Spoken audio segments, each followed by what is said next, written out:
जय गुरुदेव जय जगन्नाथ। ज्ञान विज्ञान और प्रज्ञानर अभिनव रूप रोमंथन को आपण समस्त को स्वागत करुछि मु गुड्डी।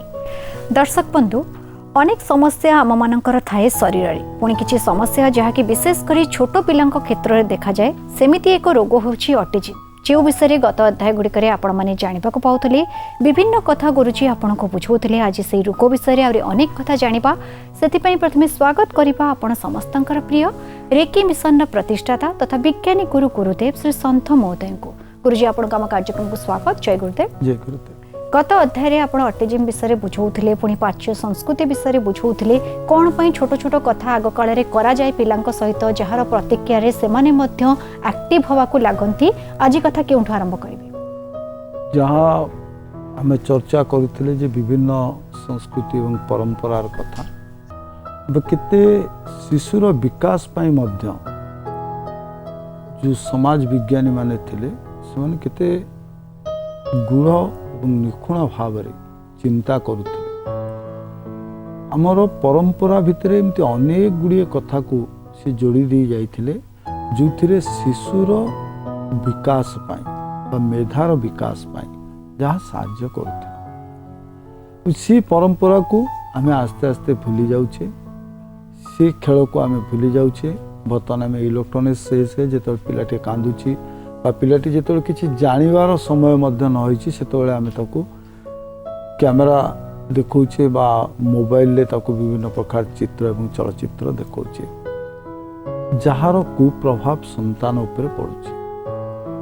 किंतु ताको विशेष भाव रे अनुध्यान करिसेंती समाज विज्ञानी माने एवं विभिन्न उपाय मध्य अवलंबन करिया पय कहिसेंती। यदि गोटे शिशुटी क्षेत्र में देखा दिए एबे जहाँ आम चिकित्सार कथा कहूचे, चिकित्सा ऑटिज्म पिला मानू चिकित्सा करिया पय कुआ जाउछि। विभिन्न प्रकार चित्र संबलित पुस्तक सेमानकु देखैबा पय बा सेमानक भितर गोटे क्रिएटिविटी बढ़ाइबा पय जे सेमाने अनुकरण प्रिय तो अनुकरण करिवे एवं चित्र देखि विभिन्न कथा सेमाने चिंता करिबा सेमानकर बौद्धिक विकास हबो। तो आम पूर्वसूरी माने कहले जे केवल चित्र नुहे, यदि शिशु पाई सबुठु भल चलचित्र किछि थाए ताले से होछि तार माँ। जे तार विभिन्न प्रकार अंग चालन ठू नहीं बसिबा उठिबा जहाँ हमें कहले जे तू संठना शिखु तो बापा माँ शिखई नांती। तो से जो बसिबा उठिबा चलिबा कथा कहबा लोक जो बॉडी लैंग्वेज जोटा ऑटिज्म रो गोटे पार्ट जे ऑटिज्म पिला माने जानि पारन नहीं बॉडी लैंग्वेज आउ जनकर कौन से व्यवहार करती। तो जो बॉडी लैंग्वेज शिखिबा पाई माँ हूँ सबुठु उत्कृष्ट चित्र एवं चलचित्र। तो जिते समय माँ कार्य करू जहाँ करू आगु आम देखुले माटी पिला को सांगे धरिकी रखुला बा सांगे रही रही से मार चाली चलनी को अनुकरण करुला। तो जिते आम डिटाच करवा सेते पिलाटी माँ ठू शिखि पारिबो नाही। जोथिपाई कहा जाए जे कौला छुआ सबले माँ कोल रे रहिबा उचित। तो से कौला छुआर जो शब्द व्यवहार होता कौल ये कहा जाउतला जे से विकसित हवा स्तर रे थिला तार शरीर एवं तार मेधा। तो सी जिते माँ शरीर सहित संपर्क रखिबो, माँ शरीर सहित निजको एकाकार करी रखिबो, तार शरीर ज्ञान वृद्धि हम। जे मनीष शरीरटा कौन से प्रथमे शिशुटी शिखे माँ ठू। तेणु शरीर शिक्षा देवाई कारण ये भी ऑटिज्म पिला मानकर गोटे दुर्गुण जे जमी आम आखि बंद करी आम कहीपर आम हाथर स्थिति कौटी आम गोड़र स्थिति कौटी दैट विजुअलाइजेशन से जो काल्पनिक स्तर रे आम अंग प्रत्यंग को अनुभव करिवार क्षमता से क्षमता ऑटिज्म पिला मानन पाखे न था। तो से क्षमता केमिति प्राप्त करिवो ना जिते से माँ सहित संस्पर्श रे आसीबो। कारण पिलाटी जिते प्रथम जानिला ता शरीर को छाड़ी आ गोटे कौन शरीर अच्छी से से प्रथम स्पर्श पाइला ता मार। तो से माँ ठू ही शिखिबो मनीष शरीर विषय जेंदा आम कहूँ एनाटोमी बा फिजियोलॉजी ଯେ ପ୍ରଥମେ ଶରୀର ଜ୍ଞାନ ପ୍ରାପ୍ତି କରେ ଶିଶୁଟି ବା ସନ୍ତାନଟି କାହାଠୁ? ମାଠୁ। ତ ମା ସହିତ ଏକାକାଳୀନ ରହିବା ପାଇଁ ଯାହା ଆମେ ଦନ୍ତ କଥା କହୁଛେ, ଦନ୍ତ କଥାରେ ସରଳରେ କୁହାଗଲା ଯେ କୋମଳ ଶିଶୁ ସବୁବେଳେ ମା କୋଳରେ ରହିବା ଉଚିତ।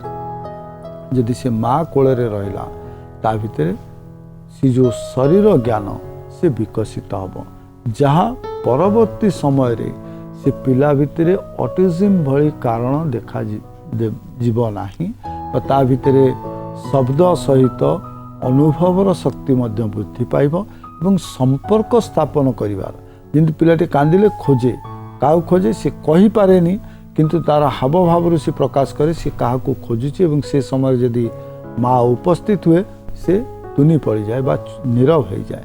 କାହିଁକି ନା ସେ ଶରୀରଟିକୁ ଖୋଜୁଛି। ତେଣୁ ଯେଉଁ ସୋସିଆଲ ରିଲେସନ୍ ଡେଭଲପ୍ କରିବାର କାପାସିଟି ସେ ସେଠୁ ଜାଣିଛି ବା ସେଇଠୁ ଶିଖିଛି। ତେଣୁ ମା ଏବଂ ସନ୍ତାନ ଯେତେ ପାଖାପାଖି କୋମଳମତି ଶିଶୁ ପାଖରେ ଯେତେ ଅଧିକ ସମୟ ମା ଦେଇପାରିବ ସେତେ ଅଧିକ ଶିଶୁର ମେଧା ବିକଶିତ ହେବ ଏବଂ ସେ ସେତିକି ସକ୍ରିୟ ହୋଇପାରିବ। ତାପରେ ଆମେ ଗୋଟେ ଛୋଟିଆ ପରମ୍ପରା ଯାହାକୁ ଆମେ ଯୋଡ଼ିଛେ, ପ୍ରାୟତଃ ଆମ ଉତ୍କଳୀୟ ପରମ୍ପରା ଆମେ ଦେଖିଛେ, ଯେତେବେଳେ ପିଲାଟି ଜନ୍ମ ହୁଏ ଆମେ କହୁ ଯେ ତାଙ୍କର ଜଗନ୍ନାଥଙ୍କ ଭରସାରେ ଛାଡ଼ିଦେବା, ତା 22 ପାହାଚରେ ଗଡ଼େଇଦେବା, ଆଉ ରୋଗ କୌଣସି ବ୍ୟାଧି ତାକୁ ହେବ ନାହିଁ। କେଉଁଠି ଗଡ଼େଇବା? 22 ପାହାଚରେ ଗଡ଼େଇବା।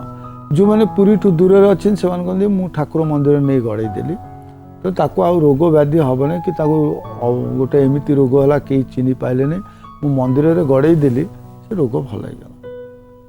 ସେ ଯେଉଁ ମନ୍ଦିରରେ ଗଡ଼େଇବାର ପରମ୍ପରା ତାକୁ ମଧ୍ୟ ଆମେ ଭାବୁ ଅନ୍ଧବିଶ୍ୱାସ, ଅପଶ୍ରଦ୍ଧା।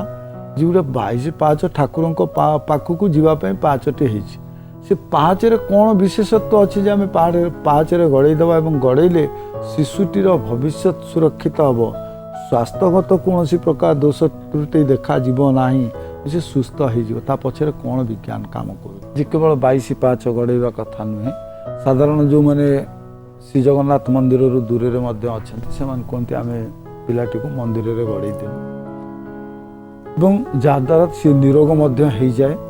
ବହୁତ ପ୍ରମାଣ ଅଛି ଏବଂ ବହୁତ ଜଣ ଅନୁଭବ ମଧ୍ୟ କରିଥିବେ ଯେ ପାହାଚରେ ଗଡ଼େଇ ଦେବା ପରେ ଅନେକ ରୋଗ ବ୍ୟାଧି ଦୂର ହେଇଯାଏ ବା ମନ୍ଦିରରେ ଗଡ଼େଇ ଦେଲା ପରେ ତାର ଯେଉଁ ରୋଗ କେହି ଚିହ୍ନି ପାରନ୍ତି ନାହିଁ ଅଚିହ୍ନା ରୋଗ ମଧ୍ୟ ଭଲ ହେଇଯାଏ। ସେ ଯେଉଁ ଗଡ଼େଇବା ସେମାନେ ଥୋଇ ଦିଅନ୍ତି ନାହିଁ, ଗଡ଼ାନ୍ତି। ତ ଗଡ଼େଇବା ଦ୍ୱାରା କ'ଣ ଏମିତି ପ୍ରକ୍ରିୟା ଅଛି ଯାହାଦ୍ୱାରା ଶିଶୁଟି ଭିତରେ ପରିବର୍ତ୍ତନ ଆସୁଛି? ଯେତେବେଳେ ଆମେ ଶରୀରକୁ କହିଲେ ଯେ ଯେମିତି ଗୋଟେ ଚୁମ୍ବକୀୟ ବଳୟ ସୃଷ୍ଟି କରିବା ଦରକାର ବା ଯାହା ଆମେ ବ୍ରହ୍ମାଣ୍ଡରୁ ଶିଖୁଛେ, ଯେତେବେଳେ ପୃଥିବୀ ନିଜ ଚାରିପଟେ ବୁଲୁଛି ସେଥିପାଇଁ ତା ଭିତରେ କ'ଣ ସୃଷ୍ଟି ହେଉଛି ନା ମାଧ୍ୟାକର୍ଷଣ ଶକ୍ତି ସୃଷ୍ଟି ହେଉଛି। ଗୋଟେ ଶକ୍ତି ସୃଷ୍ଟି ହେବ ଯଦି ନିଜେ ନିଜ ଚାରିପଟେ ବୁଲିବା। ଯେତେବେଳେ ଆମେ ବଡ଼ ହେଇଗଲୁ ସେତେବେଳେ ଆମେ ପ୍ରଦକ୍ଷିଣ କରିବା ପାଇଁ ଗୋଟେ ପ୍ରଦକ୍ଷିଣ ମନ୍ତ୍ର ମଧ୍ୟ ଆମେ ପାଠ କରୁ। ଯେତେବେଳେ କୌଣସି ଦେବାଦେବୀଙ୍କ ପାଖକୁ ଯାଉ ସେତେବେଳେ ଆମେ କ'ଣ କରୁ ଯେ ଆମ ଭିତରେ ଊର୍ଜା ସୃଷ୍ଟି କରିବା ପାଇଁ ଏବେ ବି ଆମେ ମନ୍ତ୍ର ପାଠ କରୁ, ଜାନି କାନି ଚପା ପାନି ପ୍ରଦକ୍ଷିଣମ ପଦେ ପଦେ, ଯେ ଆମକୁ ନିଜ ଶରୀରକୁ ଘୂର୍ଣ୍ଣୟମାନ କରିବାକୁ ପଡ଼େ। ଘୂର୍ଣ୍ଣୟ କରିବା ଦ୍ୱାରା କ'ଣ ହୁଏ ନା ଆମ ଭିତରେ ଗୋଟେ ଶକ୍ତି ସୃଷ୍ଟି ହୁଏ। ଯାହା ବିଶ୍ୱରେ ଆମେ ଦେଖୁଛେ, ଯାହା ବ୍ରହ୍ମାଣ୍ଡରେ ଦେଖୁଛେ, ଶରୀର ଭିତରେ ସେଇ ସମାନ ଜିନିଷ ଆମେ ପାଇବା। ତ ଶକ୍ତି ସୃଷ୍ଟି ହେବ, ଗୋଟେ ଶକ୍ତି ନଥିବ, ଗୋଟେ ଶକ୍ତି ସୃଷ୍ଟି ହେବାର ବା ଶକ୍ତିର ସ୍ରୋତ ସୃଷ୍ଟି ହେବାର ନିୟମ ହେଉଛି କ'ଣ? ଯେତେବେଳେ ଆମେ ବୁଲିବା। ତ ଛୋଟ ପିଲାଟି ସିଏ ଯେତେବେଳେ ନିଜ ଚାରିପଟେ ପରିକ୍ରମା ନ କରିପାରୁଛି ସେତେବେଳେ ତାକୁ କ'ଣ କରାଯାଏ? ଗଡ଼େଇ ଦିଆଯାଏ। ଆମେ କହୁନେ ଯେ ମନ୍ଦିରରେ ନେଇ ଥୋଇଦେଲି, ମନ୍ଦିରରେ ଟେକିଦେଲି, ଏ କଥା କୁହାଯାଏନି। ଟେକିବା ଶବ୍ଦ ପଛରେ ଆସେ, ଯେ ଗଡ଼େଇବା ଶବ୍ଦ ଯେତେବେଳେ ଆମେ ଶିଶୁଟିକୁ ଗଡ଼ଉ ସେତେବେଳେ କ'ଣ ହୁଏ ନା ତା ଭିତରେ ଯେଉଁ ଚୁମ୍ବକୀୟ ଶକ୍ତି ଅଛି ସେ ଚୁମ୍ବକୀୟ ଶକ୍ତି ସକ୍ରିୟ ହୁଏ ଏବଂ ସେ ଚୁମ୍ବକୀୟ ଶକ୍ତିକୁ ସକ୍ରିୟ କରିବା ପାଇଁ ତା ଶରୀର ଭିତରେ ଥିବା ସମସ୍ତ ଗ୍ରନ୍ଥି ଗୁଡ଼ିକ କେମିତି ଆକ୍ଟିଭ ହେଇଯାଆନ୍ତି। ସେଥିପାଇଁ ତା ଭିତରେ ଗୋଟେ ଶକ୍ତି ସୃଷ୍ଟି ହୁଏ। ସେ ଶକ୍ତି ବଳୟ ତାକୁ ସୁରକ୍ଷା ପ୍ରଦାନ କରେ। ପର ମୁହୂର୍ତ୍ତରେ ଏମିତି ଅନେକ ଗୁଡ଼ିଏ ଖେଳ ଯେତେବେଳେ ଶିଶୁ ଆହୁରି ବିକାଶ କରିବା ପାଇଁ ଚାହେଁ ସେତେବେଳେ ଏମିତି ଅନେକ ଗୁଡ଼ିଏ ଖେଳରେ ତାକୁ व्यायाम शिखा जाए, खेल शिखा जाए, जहाँ तापर सुप्रभाव विस्तार करे। केवल ऑटिज्म पाई नुहे जे पिला भितरे से ज्ञान को आहुरी प्रखर करिया पाई संपर्क स्थापन करिवार ज्ञान, निज शरीर को जानिबार ज्ञान, मानसिकता वृद्धि करिवार ज्ञान, सिथिपाई ताकू विभिन्न प्रकार खेल शिखा जाए जो ता भितरे शक्ति वृद्धि हम। जमती आम अंध पुटुली खेलु, बहुत समय आम कहूँ से खेल विपद अच्छी जो पिला मानकु रेस्ट्रिक्ट करू करवा उचित नुहे।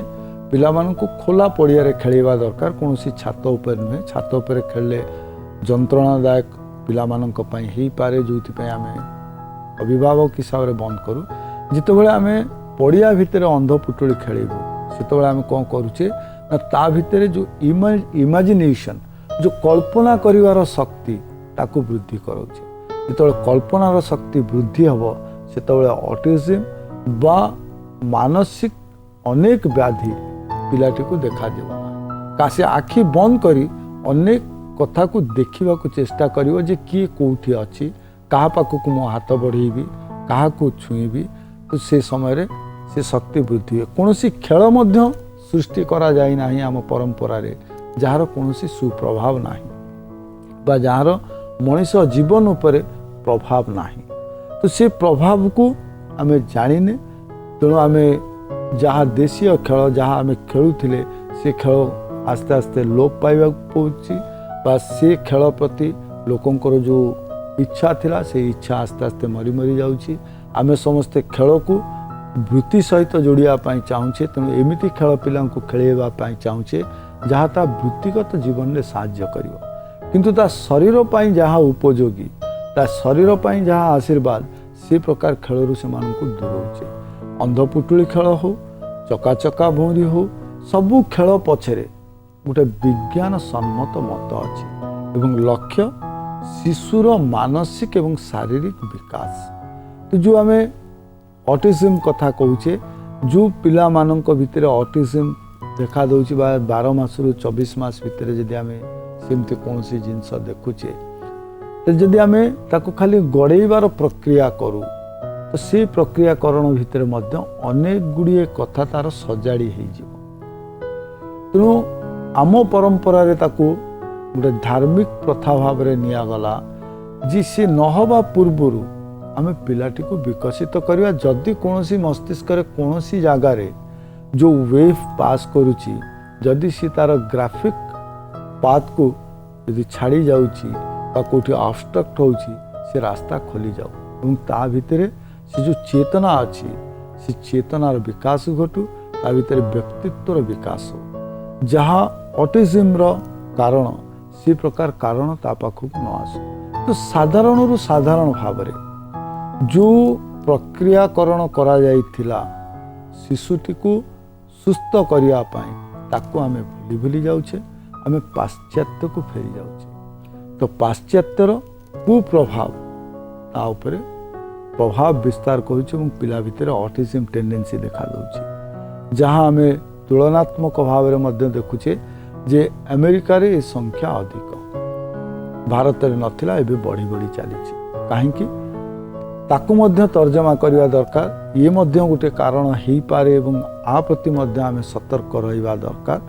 जिते भारत में यौथ परिवार भांगिबा आरंभ होला, न्यूक्लियर फैमिली सृष्टि होला, से कौन है ना पिला सहित कथा हवा पाई आउ कई बेसी रहिले ना, जोठी तार लैंग्वेज ऊपर जो मास्टरी आसीबा कथा एवं से अन्य मानकु देखि देखि अनुकरण करी करी जहाँ शिखिबा कथा से तक से शिखि पारला नाही। जोथ में भारत रे संख्या वृद्धि घटुची। जोथ में एबे मध्य चिकित्सा रे कहा जाउची, जेतेबेले ऑटिज्म चिकित्सा करूचे जे पिलांक सहित इंटरैक्शन करिबा दरकार, पिलांको गप कहवा दरकार, विभिन्न आड़े से सहित कथा हवा आवश्यकता अच्छी। जहाँफल कौन हो ना पिला भितर से जो लैंग्वेज भाषा को नहीं जो असुस्थता अच्छी से दूर हम एवं कम्युनिकेशन को लेकिन एवं भाव प्रकाश करने जो तार असुस्थता अच्छी से असुस्थता दूर हम से कहानी कहवा दरकार। चिठी जरिए किए कौन जानवा चाहिए?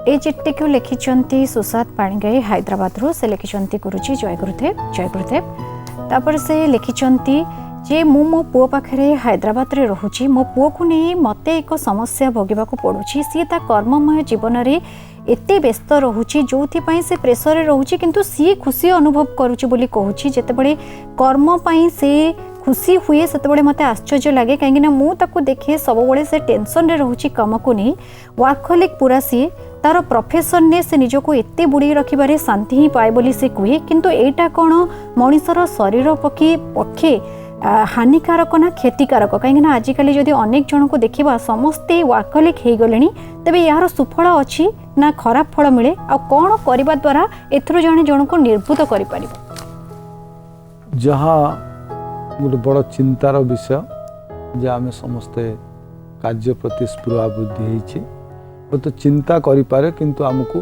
द्रुत उन्नति पथरे नौची जदि आम वर्कहोलिक जदि न हो आम युव समाज ताले हुए तो समाज उन्नति न हो पारे किंतु ता पूर्व देखा दरकार जे वृत्ति एवं कर्म उभय को भिन्नता रखा दरकार एवं उभय को संपादित करने दरकार। वर्कहोलिक आम बहुत समय देखुचे जो शब्द वर्कहोलिक कथा कहूचे से वृत्तिगत जीवन में इतने निजको नियोजक कर दौरान जो से खाद्यपेय भूली जाते एवं संपर्क बहुत दूर को पलाए से काम भितर ही हजि जाती यदि कह जाए ताले दुहाई अनेक जन दियंती जे कर्म ही भगवान किंतु सेठी भूल करती जे कर्म ही भगवान जे कर्म एवं वृत्ति भितर पार्थक्यता अच्छी जने वृत्तिगत जीवन पाई आम साधारण भाव जदि स्टैंडर्ड देखुचे लीगल वे रे आम देखुचे आईनगत भाव आम देखुचे जे जन को 8 घंटा वृत्तिगत जीवन संपादित करने दरकार बाकी जीवन तार कर्ममय और सांसारिक जीवन हवा दरकार तो से 8 घंटाटा जदि 24 घंटा वृत्तिगत जीवन हुए ताले अन्य जीवन गुड़िकर लोप पाइज अन्य जीवन गुड़िक मृत होमती आम कहले सांसारिक जीवन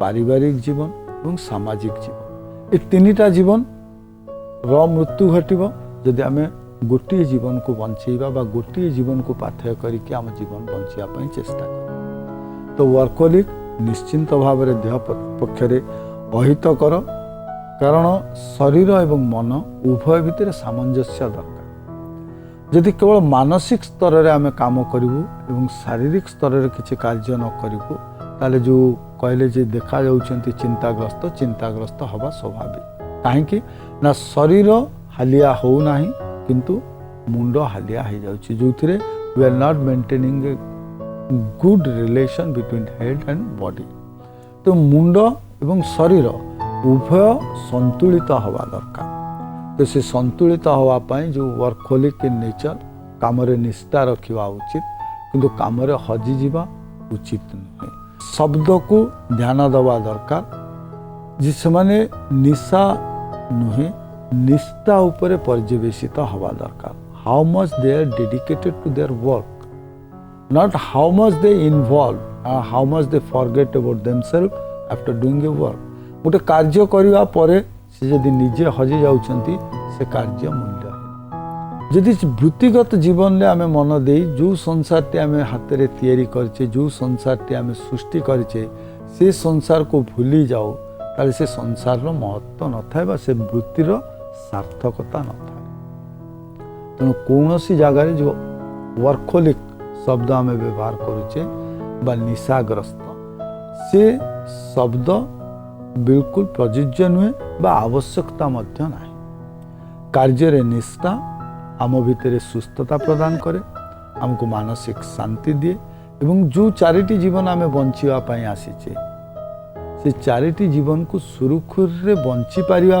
आम भितर क्षमता एवं दक्षता प्रदान करिता तो कौन सी समय जो माने कार्य को नहीं व्यस्त रुहंती तो सेमानंको पई किछि समय विश्राम रो आवश्यकता अछि विश्राम केमिति ना से कार्य करुथिबा समय रे कार्य करिबा मझिरे किछि समय विश्राम दरकार जाको आमे कहूछि 0 आवर जे जेतबेले से शून्यता को आसी जिवे सेतबेले संपूर्ण शरीर भितर पूर्णता आसीबो कोनोसी कथा को नहीं से निशाग्रस्त बा चापग्रस्त हेबे नाही कोनोसी कार्य को नहीं व्यस्त विव्रत हेबे नाही सुस्थ मस्तिष्क रे करा जाउथिबा कार्य सब बेले सुफल आनी थाए यदि चापग्रस्त है बा कोनोसी प्रकार चिंता को सांगे नहीं आमे कोनोसी कार्य करू से कार्य रे असफलता हवा सुनिश्चित तेणु जो माने ए प्रकार कंडीशन में जाउछन बा वर्कहोलिक कंडीशन में जाउछंती सेठु दूरी जानतु से कार्य रे निष्ठा रखंतु एंड बी पंक्चुअल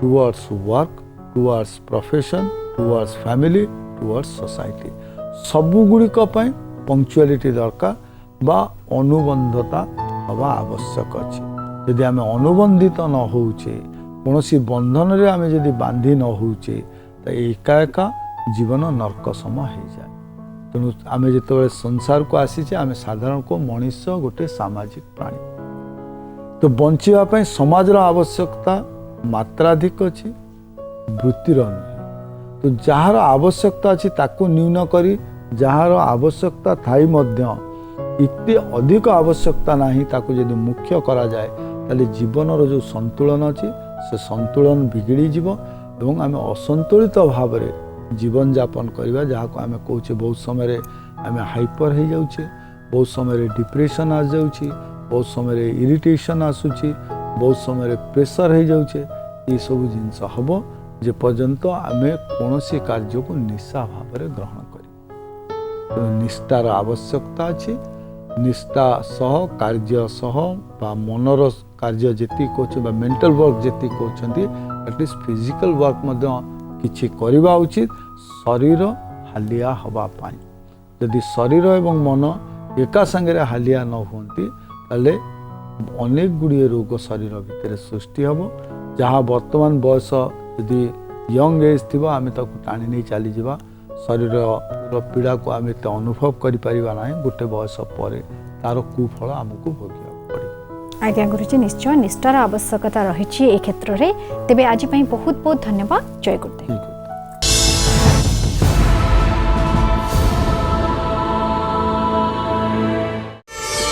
प्रार्थना आम आनंदर उत्स।